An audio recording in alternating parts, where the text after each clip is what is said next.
An arraignment is the stage in the criminal proceedings where the defendant appears before the judge.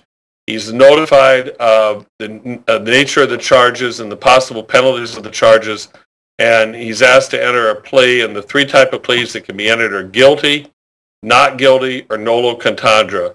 Nolo contendere has the same effect as a guilty plea, but you're not admitting guilt. You're simply saying you don't want to contest the case. And generally speaking, even if at a later date you plan to change your plea and plead guilty, in order to put the state to its burden of proof and in order to preserve your options for a later date, it's almost always appropriate to enter a not guilty plea.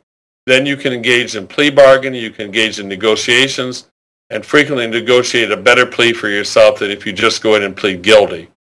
And simply engaging in the plea bargaining process by pleading not guilty at the arraignment will frequently lead to a better deal from the prosecutor than if you simply go in and plead guilty. And so by pleading not guilty, you're simply putting the state to its burden of proof, making them prove the crime, reserving the right to engage in plea negotiations later, and it's almost always the preferable course of action.